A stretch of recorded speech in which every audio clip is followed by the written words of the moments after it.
வணக்கம். வணக்கம் சொல்வது உங்கள் திருஞான சம்பந்தம் கும்பகோணத்திலிருந்து. நமது தமிழ்ச்சித்தர் யூடியூப் சேனலுக்காக குரு பெயர்ச்சி அதன் சிறப்பு பலன்களை உங்களுக்கு வழங்க இருக்கிறேன்.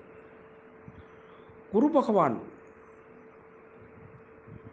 நவக்கிரகங்களிலே முதன்மை கிரகமாக வழங்க இருக்கக்கூடியவர் குரு பகவான். அவர் முழு சுபர். இது உங்களுக்கு எல்லாருக்கும் தெரியும். சரிங்களா? அதன்படி ஒரு திருமணம் நடைபெறுவதாக இருந்தாலும் சரி, சுப நிகழ்ச்சிகள் எது நடக்கிறதுனாலும் குருவை தான் நம்ம குரு பலம் இருக்கா அப்படின்னு தான் பார்ப்போம். ஒரு திருமணம் ஆரம்ப காலம் வந்ததுனாக்கா, திருமணம் ஏற்பாடு பண்ணோம்னாக்கா, குரு பெ குரு நல்லா இருக்கா ஒரு பையனுக்கு, அந்த பொண்ணுக்கு குரு நல்லா இருக்கா அப்படின்னு தான் கேட்பாங்க. ஏன்? அவர் இருந்தால் தான், அவருடைய பார்வை இருந்தால் மட்டும்தான் அது அந்த திருமணமோ அந்த சுப சடங்குகள் எல்லாமே சுபிட்சமாக நல்லாயிருக்கும் என்பது ஐதீகம். அது உண்மையும் கூட. ஆனால் குரு பகவான் இருக்கிற இடத்த விட பார்க்கிற பார்வையில் தான் குரு பகவானுக்கு பலம் அதிகம். அதுதான் சிறப்பும் கூட. அவர் எந்த இடத்த பார்க்குறாருன்னா, 5ஆம் இடம், 7ஆம் இடம், 9ஆம் இடம் இதை பார்க்குறார். அவர் இருக்கிற இடம் அவ்வளோ திருப்தியாக இல்லைனாலும், அவருடைய பார்வைப்படும் இடங்கள் இருக்குது பாருங்கள், அது புனிதப்படும். எவ்வளோ பிரச்சனை இருந்தாலும் தீர்ந்துடும். சரிங்களா? அதுதான் குரு பகவானுடைய பலாபலன்கள். குரு முழு சுபர். சரிங்களா? அவர் யாரோட சேர்ந்தாலும், ஒரு சரியில்லாத கிரகத்தோடு சேர்ந்தாலும் சரி, அதாவது பாவரோடு சேர்ந்தாலும் சரிங்க, அந்த பாவரையும் மாற்றக்கூடிய தன்மை பெற்றவர் குரு பகவான். அதன்படி சுவரோடு சேர்ந்தால் இன்னும் கொஞ்சம் பவர் கூட, பாவரோடு சேர்ந்தால் இன்னும் கொஞ்சம் அந்த பாவரையும் திருத்தி நான் நல்லது செய்கிறேன்னு சொல்லுவார், செய்வார். அது மாதிரி தன்மை மிக்கவர் அவர். இதுகாலம் மேஷ ராசியிலே இருந்துகிட்டு இருந்தார். இப்போ ரிஷபராசிக்கு போகிறார். என்னைக்குன்னா 1/5/2024 முதல் 11/5/2025 வரை ரிஷபராசியிலேயே தங்கி 5ஆம் பார்வையாக, அங்கே ரிஷபராசியிலிருந்து 5ஆம் பார்வையாகவும் 7ஆம் பார்வையாகவும் 9ஆம் பார்வையாகவும் பார்வையை செலுத்தப் போகிறார். அப்படி அவர் செலுத்தக்கூடிய பார்வைகள் எந்தெந்த இடத்த பார்க்குதுன்னா, ரிஷபராசி அவர் இருக்கக்கூடிய லக்னம், அதிலிருந்து 5ஆம் பார்வை கன்னியை பார்க்கிறார்.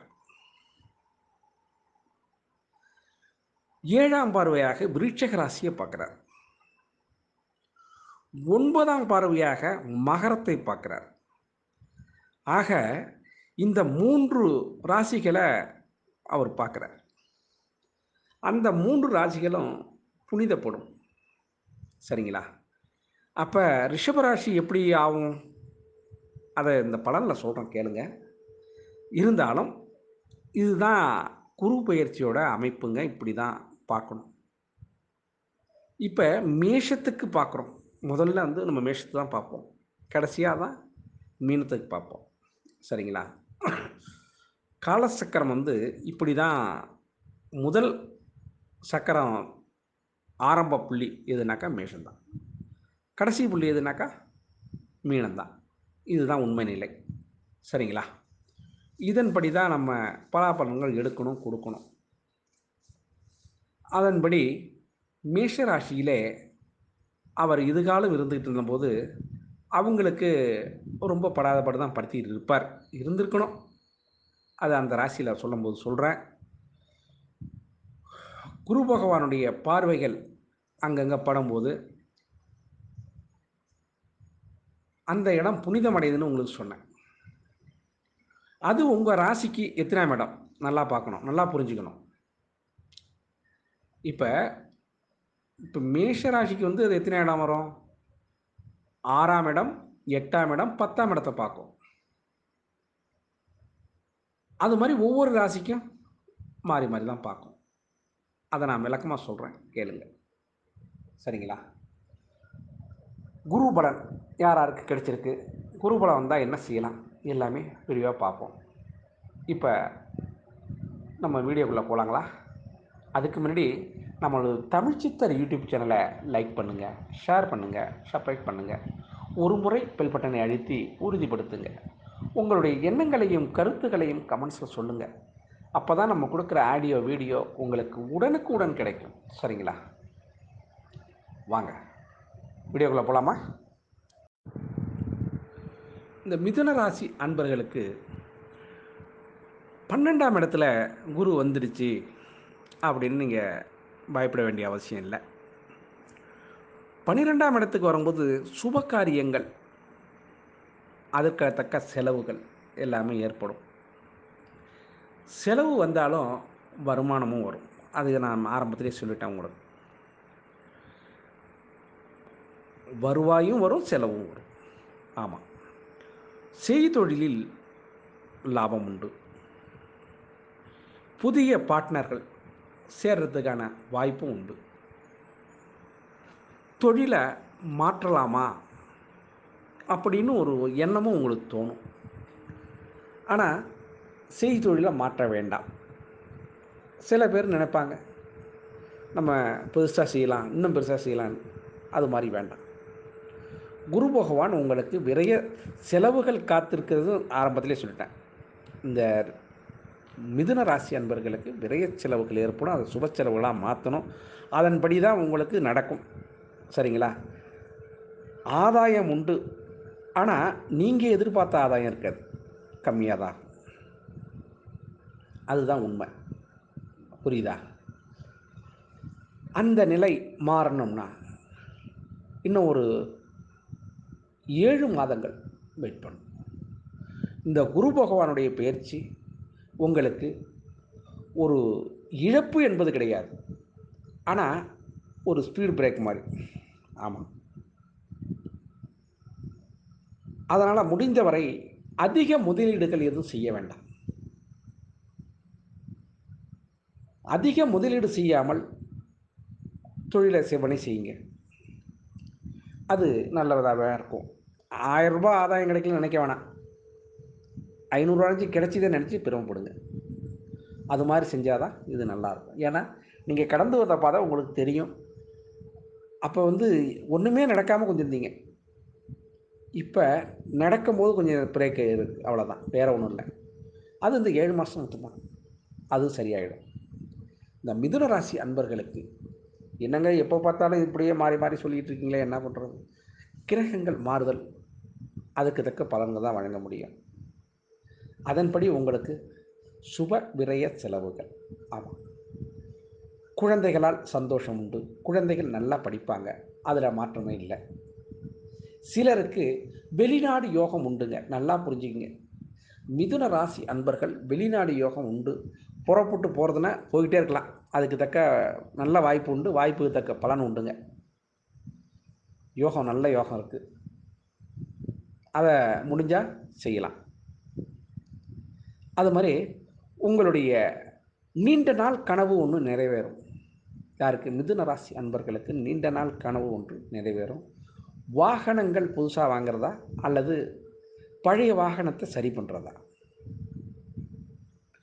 அப்படிங்கிற ஒரு கேள்விக்கு புதிய வாகனமே வாங்கலாம். ஆமாம். சிலருக்கு புதிய வீடு வாங்கலாம். அது மாதிரியான யோகம் உண்டு. அதுக்கு தான் சுப செலவுகள்னு சொல்லியிருக்கேன். புரியுதுங்களா? நான் ஏன் சொன்னேங்கிறது இப்போ புரியுதுங்களா? சுப செலவுகள்னால் இதுதான். அதுதான் காரணம். இதுக்கெல்லாம் பணம் ஏது? ஆமாம், வருங்க, பணம் வரும். ரியல் எஸ்டேட் யார் யாரெல்லாம் செஞ்சிட்ருக்கீங்களோ அவங்கள பிடிக்க முடியாதுங்க. அவங்களுக்கு ஒரு அப்படியே திடீர்னு கீழே கிடந்து அழுன மாதிரி அள்ளி விடுறாங்க. அதுக்கான வாய்ப்புகள், வசதிகள் எல்லாமே கிடைக்க போகுதுங்க. இந்த மிதுன ராசி அன்பர்கள் ரியல் எஸ்டேட் துறையில் யாரெல்லாம் இருக்காங்களோ அவங்க இந்த நேரம் ஒரு டாப் பணக்காரங்களில் வந்துடுறாங்க. மாற்றம் இல்லை. அவங்களுக்கு நல்ல யோகம் வரும். ஆனால் அந்த பணத்தை சேமிப்பு வச்சுக்கோங்க. சேமித்தால் தான் நல்லது. சேமித்து வச்சா தான் உங்களுக்கு பின்னாடி உதவும். அதை மட்டும் மனசில் வச்சுக்கோங்க. சேமிப்பு இல்லைன்னா ஒன்றும் பண்ண முடியாது. அதனால் மிதுன ராசி அன்பர்கள் குழந்தைகளின் கல்வி தேவைக்காக ஒரு அமௌண்ட் செலவு பண்ணுற மாதிரி இருக்கும். என்னங்க வர்றதெல்லாம் செலவுன்றீங்க. ஆமாம், என்ன பண்ணுறது? சுப செலவுன்னா சொல்லி தானே ஆகணும். இதெல்லாம் செஞ்சால் தானே பின்னாடி உங்களுக்கு இன்றைக்கி ஒரு விதையை நட்டிங்கன்னா தான் நாளைக்கு பின்னாடி இது மரமாகி அது காயாகி கனியாகி நமக்கு பலன் கொடுக்கும். ஆக நம்ம ஒரு பொருளை உற்பத்தி பண்ணணும்னா அதுக்கு மூலாதாரம் என்னங்கிறத பார்க்கணும். அதை செயல்படுத்தணும். அதை செயல்படுத்துங்க, உங்களுக்கு பலன் நிறையாவே உண்டு.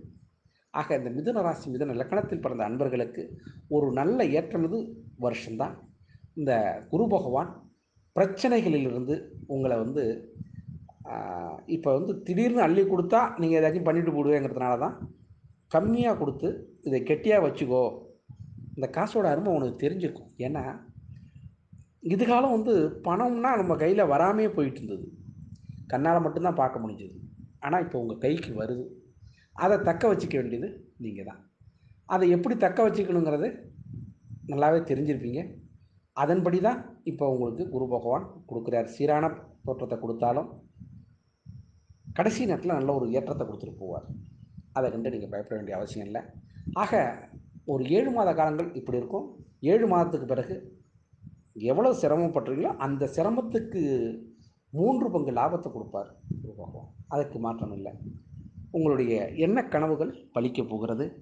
இதில் மாற்றமே இல்லைங்க. சரிங்களா? இது குரு பெயர்ச்சியின் சிறப்பு பலன். உங்களுக்கு என்ன பலன் சொல்லிவிட்டேங்கிறீங்களா? இல்லை, நல்ல பலன் தான் சொல்லியிருக்கேன். உள்ள பலனை சொல்லியிருக்கேன், நல்ல பலனை சொல்லியிருக்கேன். சரிங்களா? இதில் ஏதேனும் சந்தேகம் இருந்தால் கீழே கொடுக்கப்பட்டுள்ள வாட்ஸ்அப் எண்ணுக்கு உங்களுடைய ஜாதகத்தையும் அல்லது கேள்வியையும் கேட்டு வைங்க. அதற்கு தக்க பதில் உங்களுக்கு வழங்கப்படும் என கூறி உங்களிடமிருந்து தற்காலிகமாக விடைபெறுவது உங்கள் திருஞான சம்பந்தம், கும்பகோணத்திலிருந்து. வாழ்க நலமுடன்.